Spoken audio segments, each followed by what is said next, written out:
if you're in the creative services space, not everything that you do is quantifiable and it's not measured against some kind of growth, revenue, profit margin chart. But I would encourage every single person, if it can't be measured in some way, it might not matter, and you're going to have a much harder time justifying why it is that you do what you do for how much money you do it for. So there's a concept I've been working on. I just refers to the two B's. What is the baseline and what is the benchmark? Context again. So let's just say, for example, it's let's tell me something that's kind of hard to measure, and let's see if we can do it together. I might fail here, so something that you might run into a lot, either by observation or something that you're dealing with. How about just like my personal popularity? Okay, so maybe on social? Sure. Okay, so you're helping your client develop their social presence? Yeah, let's say we have that budget, Yes. and we're spending against that budget, and Okay. I want the output to be more popular. I want to be more popular. Love it. Yeah. This one's very hard to measure in terms of like ROI. Right. Like you're not going to make money on this. So Right. I would ask you lots of questions like, why does it matter to you? And you would say things like, well, you know what? I just feel like to compete with the Joneses, if you will. It's just I feel like I'm less than. Do you want me to tell you a real answer? Yeah, please. Well, I want more speaking gigs. Okay, perfect. I want to get invited to those dinners with Alex Hormozy. Okay. I want to, be out speaking. It's hypothetical, right? Okay, this is perfect. Yeah. So we think that having a stronger social presence with a greater follower size, with higher engagement, would then get you invited to be at those places, right? Okay, Yeah. that's wonderful. So how many speaking, so we'll do the full sales role play here. We're just going to dive into it, okay? Yeah. So how many more speaking gigs would you consider a success at the end of the year? No, my phone is not ringing right now. Like no one's Okay. calling. So I want to I have a goal of doing at least a half a dozen this year. I like that. Very realistic. I like that because some people say 100. I'm like, from 0 to 100? No, I wanna do You're 6. crazy. Yeah. You can't even. 6 is a good number. Does it matter if you're paid for the speaking gigs or just the caliber of the people you're speaking next to? It depends on the opportunity. So if it's like speaking, at a Inc. 5000 event or Yeah. something, I would probably do it because of the, who else is in the room. Right. If this is like, Joe Blow's conference, I might think twice about it. Okay, so maybe a mixed portfolio of like high caliber, well-known established brands, or some ginormous person is going to speak and you're going to speak before or after them. Those one we don't need to worry about money. It's the prestige, and we'll trade on that later.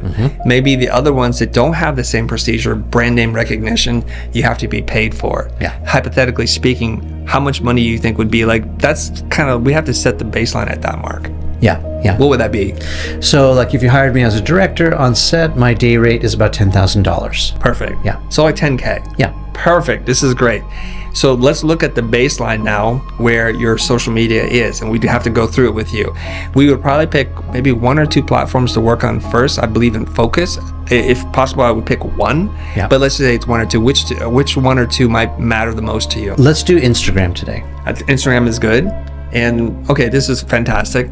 And I would come up with a strategy, I think, for Instagram and LinkedIn with not a lot of extra work, because I Okay. think there are a lot of eyeballs and opportunities there as well. Yeah. Okay.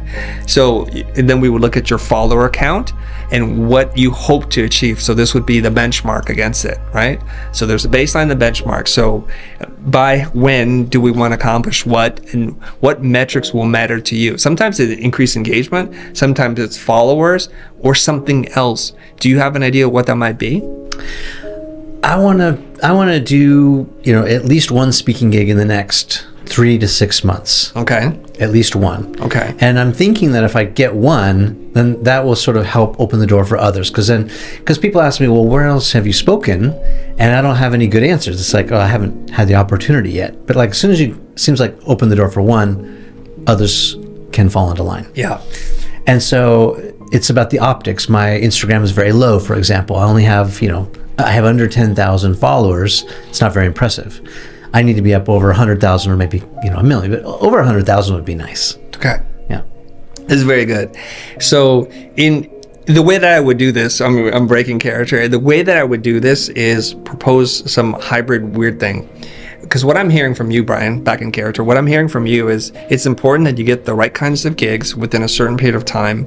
And I think having a larger social presence is only one part of that. I have other strategies, if you would consider it, I would like to talk to you about that have nothing to do with your social followers at all, if your main primary goal is to be speaking at these places. Yeah, 100%. Okay. I'm all ears. Okay, so I would suggest that we cut together a speaker's reel, and that you might have to just bite the bullet and speak at some event where you could get to choose what you want to talk about. They don't get any ability to input that. And part of it is you get to bring your crew to shoot, because you need to make that piece where it becomes something that you can share on social. So we might have to bite the bullet, and that might be part of the strategy. So even though you might know of me as a social media marketer to help you there, I think the better plan is to do this and spend your money and your time and resources doing that. And we can get into a full plan there. And then part of it simultaneously is to start to develop a social media strategy for you that reflect who you are and your brand value. I love that. Yeah. And that would be kind of it. And then we'd talk about money. But Yeah. Yeah, and I think those opportunities for creative people to negotiate outside of the straight ROI calculation is huge. We maybe we just don't think about it though. Yeah. And in a situation like this, let's just say I floated a number by you that you're like, oh, that's not going to work, right? Yeah. Then I could say, why don't we do this? Why don't we set up a revenue model that works for you? Whereas when you achieve certain goals and hit those benchmarks, you release a certain amount of funds because now you have confidence it's working. I'm willing to take some risk with you if you're not willing to spend the money up front. But then that also means that the potential I get is going to be a little bit higher than if you just paid me a flat fee up front, where you take all the risk. So we're willing to share the risk. I get a little piece of the back end, and we'll find a model that works. Anywhere in between could work for me. Yeah, I love that. What do you call that? Tiered pricing or back-end? What do you call that? What's the label for it? I should know this term, but it's kind of like, the simple term would be some kind of commission or royalty based on hitting benchmarks. Yeah. So there's a baseline. It's like, structure. I don't want to work for free. Yeah, it's right? pricing structure. It is. Yeah. Right. So let's just say, for the argument's sake, I was going to charge you 20 grand to do this. And you're like, I can't do that right now. It doesn't seem justifiable, right? So I said, what if we did something for 10? Would that make sense? So now I have to figure out a way to get my 10 and more, since I'm going to take the risk. So as we clearly define the different benchmarks in which we're going to achieve, as we unlock them, it unlocks more money, purse opens up a little bit. Yeah. And that would feel like, hey, I could live with that. Yeah, that's performance-based pricing. Yes. But how do you feel about like a barter or even like an equity stake?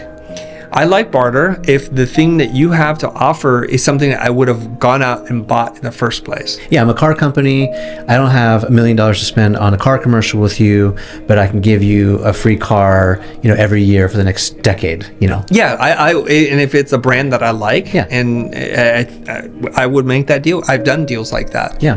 And the word of caution people is, if they make something that you don't want and you don't use, then that is not of much of value to you. Yeah. Unless you know someone else who wants that and can use that, then you have to do 2 trades now. Like it's a little more complicated, right? Yeah. And then equity stake. Equity, I think you have to have a very mixed portfolio in, because if you do all equity, you could wind up having giant winners or just complete losses, and now you can't feed yourself. Yeah. And so I think there's going to be some balance between, I got paid what I asked for, some hybrid version, and then an equity play. And equity, it's really dependent on the person in front of you, how they are as a business operator. I have equity stake in a couple different companies, some of which I know the money is gone. It's gone forever because that person is not a responsible operator. Yeah. And it'll be a miracle if anything ever happens. Yeah. Well, that's the thing about angel investing. Like, it's already established that when you're an angel investor, you have money to lose. Yeah. You can afford to lose it. Yes. You're not angel investing unless you have money to lose. Is it, I don't know the exact percentage, but is it like 7 out of 8 companies you're going to invest in are total dogs, and you're just looking for the 1 out of 8 that's going to make it up for like 20 times?